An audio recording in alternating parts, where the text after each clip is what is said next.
अस्सलाम वालेकुम दोस्तों, कैसे हो आप लोग। उम्मीद करता हूँ आप बिल्कुल ठीक ठाक होंगे।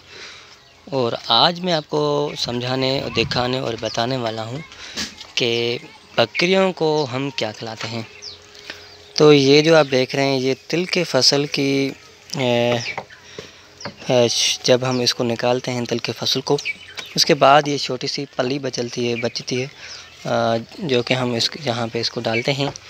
अगर आप इसको हासिल करना चाहें कहीं से किस तरह करें उसके बारे में आपको थोड़ी सी डिटेल के साथ में आपको समझा देता हूँ कि आपने क्या करना है, किस तरह से करना है। और यहाँ पे मैं आपको दिखा देता हूँ, ये जी ठीक है।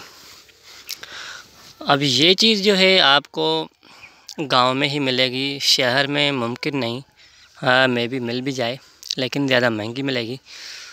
हाँ, ये क्या होता है कि जिस तरह से हाँ ऐसा बोलो जैसे कि गंदम का जो थ्रेशर लगा के भूसा निकालते हैं, ऐसा समझें कि ये भी उसका भूसा ही है लेकिन तिल के फसल का। मिसाल के तौर पर चना होता है या फिर दूसरे जो फसल होते हैं उनको थ्रेशर लगा के ये जो चीज़ निकालते हैं भूसे की तरह, उसी तरह से ये भी तिल के फसल का इस तरह का सिस्टम है।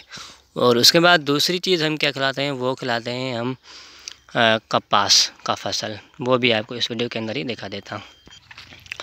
तो जी फ्रेंड्स, ये हमारा कपास का फसल है। आप सोच रहे होंगे ये तो बड़ा हो गया है, तो हम इसको कैसे खिलाएंगे। अब होता क्या है, हम क्या करते हैं कि इसकी जो ऊपर सी चोटियाँ हैं टॉप वाला, मैं आपको इस वीडियो के अंदर ही दिखा देता हूँ। अब जिस तरह से बात करें इसकी, ठीक है। अब ये देखें बिल्कुल ग्रीन है और देखें, ठीक है, थोड़ी सी रोशनी की वजह प्रॉब्लम है। अब ये बिल्कुल ग्रीन है तो जाहिर सी बात है ये बकरियों के खाने के लायक है। अब जब ये इसमें कपास मुकम्मल तौर पे नहीं आई थी, ये जो कपास अभी आई हुई है इसमें, क्योंकि अब ये टाइम ज़्यादा ही हो गया है, तो हम क्या करते थे कि ये मुकम्मल तौर पे यहाँ से कहीं कहीं पे आपको नज़र ही नहीं आएंगे। यहाँ देखें, अब यहाँ पे ये एरिया जो दायरा है इसमें एक भी दाना आपको नज़र नहीं आएगा। तो ये जो कपास है वो हमने इन बकरियों को काट के दी हुई है। अब जब ये कपास थोड़ी बड़ी हो चुकी है तो हमने क्या किया कि इससे चोटियाँ जो हैं इनको काट के हम खिला रहे हैं। अब यहाँ देखें, ये जो है ऊपर से इस टॉप की जो चोटी है इसको हमने काट के खिलाया हुआ है, क्योंकि ये हमारे काम की नहीं।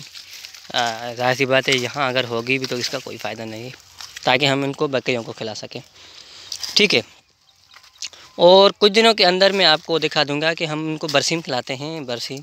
और बरसीम का जो अभी मौसम है चल रहा है, कल ही हमने उसको ज़मीन के अंदर बीज जो है डाल दिया है। वो भी 2-3 दिन के अंदर जो है थोड़ा बहुत बड़ा हो जाएगा तो वीडियो में दिखा दूंगा। अभी भी दिखा देता हूँ लेकिन अभी बहुत छोटा है तो कैमरा में इतना नज़र नहीं आएगा, लेकिन फिर भी कोशिश करके आपको दिखा देता हूँ। तो वो भी हम बकरियों को खिला देते हैं। और उसके बाद सुबह सुबह को उनका गंदम का भूसा जो मैंने पहले आपको बताया वो दिखाना मैं भूल गया, तो वो भी हम देते हैं। और उसमें थोड़ा आटा मिला के और खुद जो गंदम होती है वो भी मिला के देते हैं, ठीक है। तो इस तरह से मुख्तलिफ़ फसल्स होते हैं और मुख्तलिफ़ अनाज वगैरह सीड्स वगैरह होते हैं जो कि बकरियों को दिए जाते हैं। अब ये देखें बहुत छोटा है, लेकिन हम ये अभी इनको कुछ दिन के अंदर ये बड़ा हो जाएगा तो फिर हम ये इनको देना शुरू कर देंगे। हाँ, तो जो तिल की फसल वाले की मैं बात कर रहा था, तो उसका फ़ायदा ये है कि वो गर्म है, हॉट है। तो अब ये जो डेज चल रहे हैं तो ठंड बहुत है, तो इसका वाले से ये बकरियों के लिए बहुत ही फ़ायदेमंद है, ठीक है। तो उम्मीद करता हूँ आपको ये वीडियो बहुत पसंद आई होगी। और इमरान सिंधी गोड्स चैनल को सब्सक्राइब करके बेल आइकन को लाजमी प्रेस कीजिएगा। Thank you. मिलते हैं नेक्स्ट वीडियो में नेक्स्ट टॉपिक के साथ। अगर कोई सवाल है, कुछ पूछना चाहते हैं तो आप मुझसे कमेंट में रब्ता कर सकते हैं। Bye bye.